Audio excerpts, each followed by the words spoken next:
Bismillahirrahmanirrahim. Assalamualaikum warahmatullahi wabarakatuh.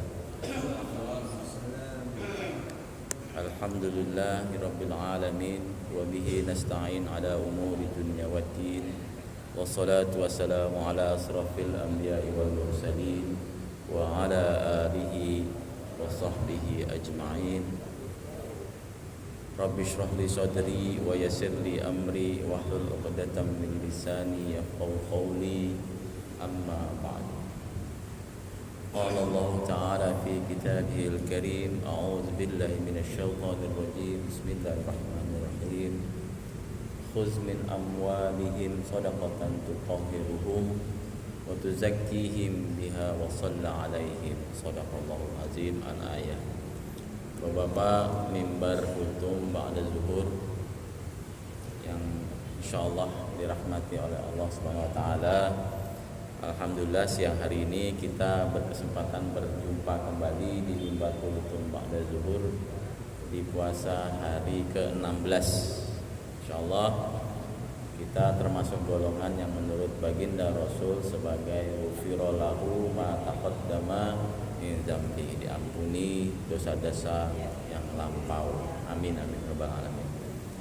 Pada kesempatan ini saya ingin melanjutkan bahasan kita sebelumnya. Namun sebelum itu saya sedikit membahas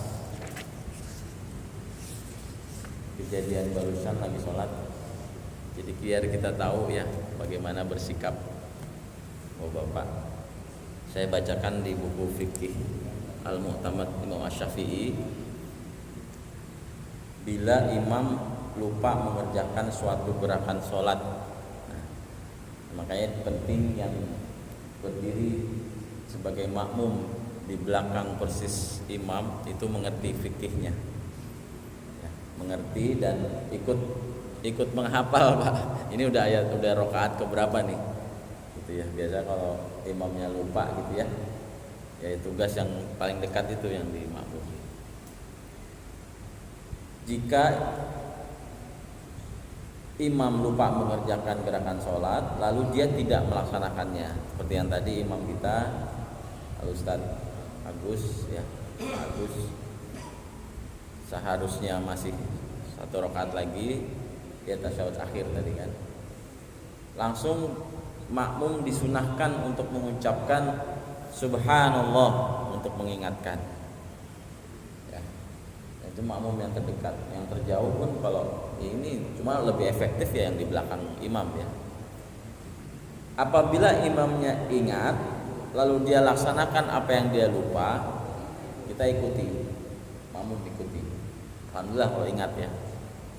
Begitu subhanallah dia tahu apa yang salah nih.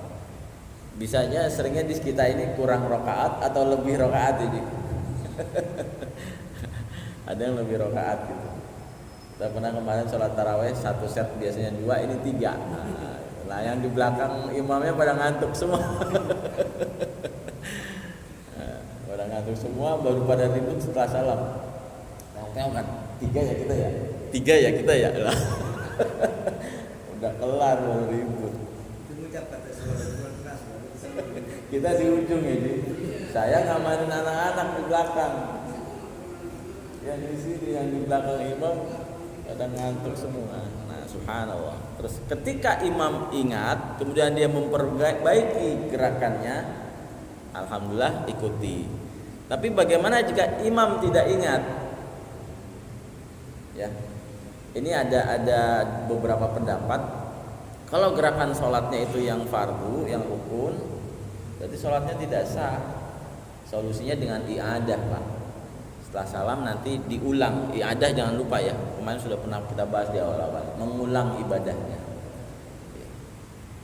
Jadi kalau ketika imam dikatakan subhanallah dia tidak bergeming, dia tetap dengan pendiriannya, makmum tetap wajib ikut.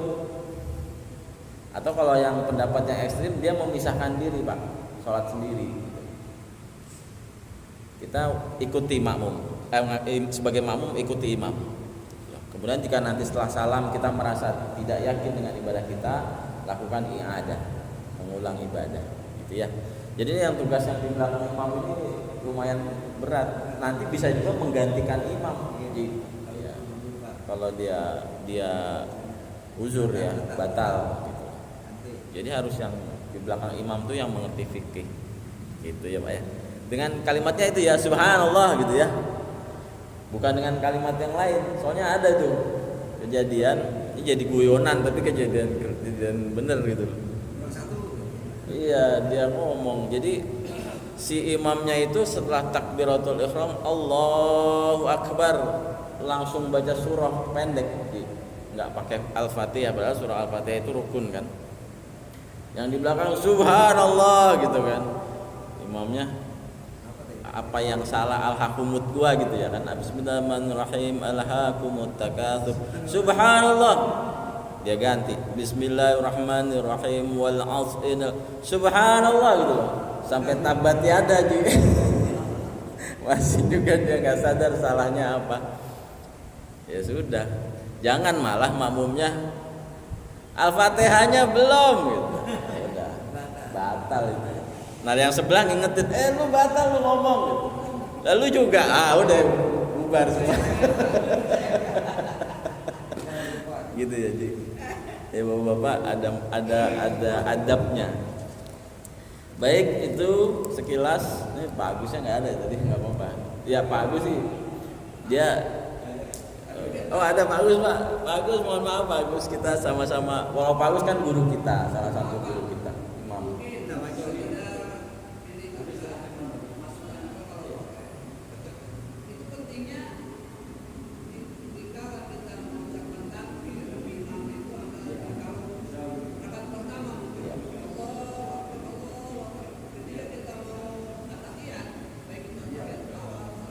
Nadanya dibedakan ya. Iya.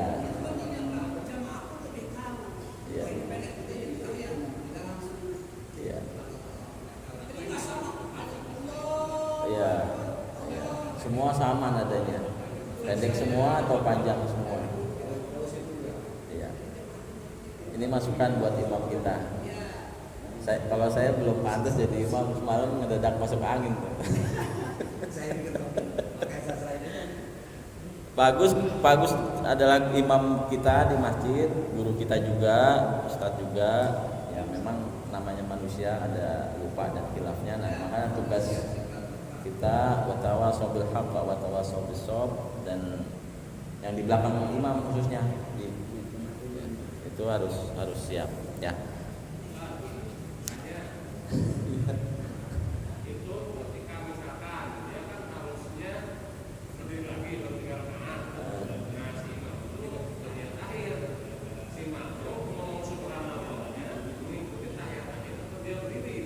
Harus ikuti imam.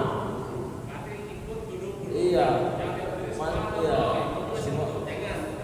Jadi subhanallah jangan lakukan apa-apa dulu, harus tetap ikuti imam. Iya, kalau imam ingat, alhamdulillah kelar urusan kita ya kan. Tapi kalau imam lupa, ya tadi bisa memisahkan diri, yang ekstrimnya memisahkan diri, atau ikuti kemudian i'adah itu mengulang sholatnya sendiri kan. Kalau nggak yakin gitu. Karena ini seru ini ya, banyak cerita di sini aja ya. Pak tadi 3 rakaat. Wah, masa kan gitu. Ya namanya lupa kan gitu. Lah kenapa nggak diingetin gitu? Yang di belakang juga ngantuk. Subhanallah. Oke, Bapak-bapak. Nah, terus lanjutan dari yang minggu lalu ya, pembahasan terkait najis ya. Minggu lalu kita sempat, saya agak nggak mudeng waktu Haji Hanafi tanya kalau bulu domba itu dipotongnya lagi kondisi hidup Ji. Iya, jadi domba itu lagi masih ini dipegangin cukur gitu kan. Saya pikirnya dombanya sudah berbentuk bangkai, kemudian kulitnya dikuliti, bulunya kita ambil. Nah itu harus disucikan Pak, karena ketika sudah bangkai, kulit dan bulunya itu najis. Harus disucikan dengan cara disamak. jawaban saya kemarin itu dengan metode kimia atau tawas atau apa dan daun dan kulit bulunya itu menjadi suci. Ya. Tapi kalau ketika dipotongnya bulu itu dalam kondisi hewan yang masih hidup, itu suci untuk hewan-hewan tertentu yang kemarin saya sebutkan, domba, kambing, ya, unta, itu bulunya suci. Karena ada anggota tubuh yang terputus dari hewan yang masih hidup itu najis, gitu. Betul. Pahanya diambil tapi masih kondisi hidup itu najis.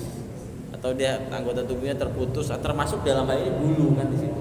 Bulunya dicukur sengaja. Nah, itu khusus untuk bulu itu tidak najis, bukan najis. Sebagaimana penjelasan di surah An-Nahl ayat 80 yang kemarin saya bacakan, ya, artinya dan dijadikannya pula dari bulu domba, bulu unta dan bulu kambing alat-alat rumah tangga dan kesenangan sampai waktu tertentu, itu halal, bukan najis, ya. Bisa dipahami. Lalu yang kemudian saya ingin bahas cara menghilangkan najis dan mensucikannya.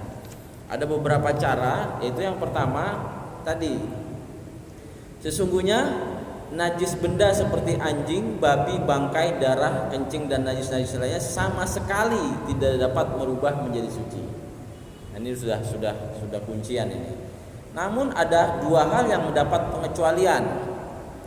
Yang pertama, khomer, apabila berubah dengan sendirinya menjadi cuka atau hanya dengan memindahkannya, lalu khomer itu berubah menjadi cuka.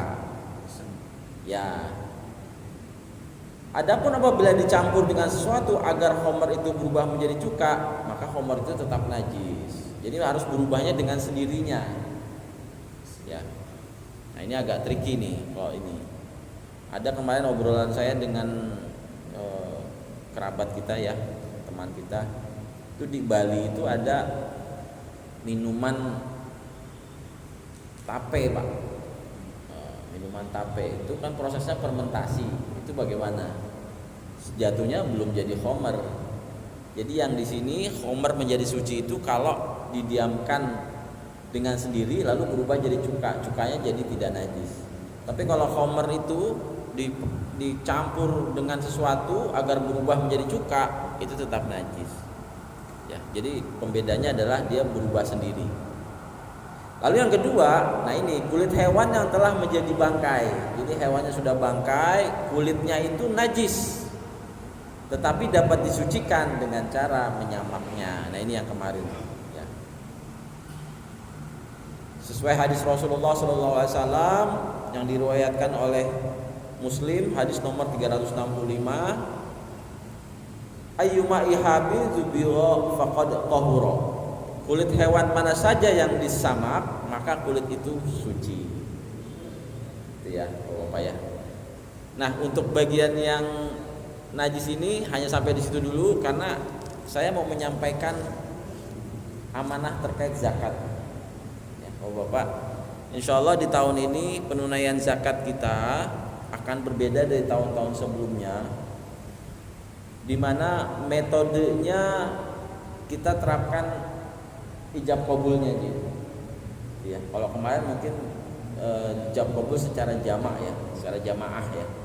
Tapi nanti kita coba, karena kita sudah tidak dengan protokol Covid lagi, maka nanti jamaah yang melaksanakan zakat fitrah itu akan diharapkan dihimbau untuk datang ke masjid untuk berijab kabul dengan kita, walaupun pelaksanaannya itu tetap pemotongan otomatis, ya, dari yayasan. Nah, perlu diketahui dulu bahwa dasar dari zakat kita juga sudah wajib tahu, salah satunya dari surah At-Taubah ayat 103 yang tadi saya bacakan di pembuka. A'udzubillahi minasyaitonir rajim. Khuz min amwalihim shadaqatan tutahhiruhum wa tuzakkihim biha wa shalli alaihim. Shadaqallahul azim. Khuz, ambillah, ya, sedekah zakat dari sebagian harta mereka. Dengan zakat itu kamu yuzakkihim, membersihkan dan mensucikan mereka, dan mendoalah untuk mereka Inna sholata sakana lahum. Sesungguhnya doa kamu itu menjadi ketentraman jiwa bagi mereka. Makanya jadi harus ada ijab qabul tadi gitu. Karena kita mendoakan, ya minimal doa serah terima sodako ya. Nanti kalau nanti kita akan printkan niat membayar zakatnya untuk diri sendiri, untuk istri, untuk anak gitu ya. Saya sudah dapat juga dari Pak Agus di share kemarin. Kemudian kita sebagai penerima mendoakan. Nah ini ayatnya. Sesungguhnya doa kamu itu menjadi ketentraman jiwa bagi mereka. Jadi ijab qabul itu harus ada. Wallahu sami'un alim, dan Allah Maha mendengar lagi Maha mengetahui. Ya, At-Taubah ayat 103. Jadi berdasar ayat ini kita harus mendoakan orang yang melakukan zakat fitrah atau zakat mal nanti, maka diperlukan ijab qabul itu dipertemukan. Ya insyaallah surat edarannya nanti akan dibuat oleh DKM, dan sampai nanti menjelang Idul Fitri kita standby di sini. Ya, mubah ya. Apa ini? Tanda terima ya. Pelaksanaan zakat fitrah itu mubah dari awal Ramadan sampai akhir Ramadan. Itu mubah, boleh. Kalau kita udah ijab qabul nggak perlu tanda terima lagi berarti ya? Nanti bisa jadi tanda terimanya itu pada saat ijab qabul kita terimanya. Iya. Kita nanti bikinkan risit, betul. Karena di situ ada doa, ya, doa yang menjadi ketentraman jiwa bagi si pembayar zakat, pelaksana zakat. Ya, demikian bapak-bapak. Iji. Ya. Nah mengenai jumlah betul, saya sudah download juga, mengikuti surat edaran keputusan dari Badan Amil Zakat Nasional tentang nilai zakat fitrah dan fidyah untuk Jabodetabek. Ya, besarannya itu senilai 2,5 kg atau 3,5 liter beras, makanan pokok per jiwa. Ini kita ikut Syafi'i ya. Kalau Syafi'i itu harus makanan pokok, Pak. Tidak uang. Tapi kalau kita merujuk ke Imam Hanafi itu boleh uang. Nah, di sini diinformasikan setara dengan uang sebesar Rp45.000 per jiwa. Nah, jadi nanti mungkin yang akan dipotong adalah sejumlah itu, tapi ketika sampai ke kita sebagai amil ya, penerima, penyalur, kita convert menjadi makanan pokok gitu. Kita ikut lagi ke Syafi'i. Ya. 45.000, dan ini 13.000 kalau premium ya. Pandan wangi. Karena harus makanan pokok yang utama ya.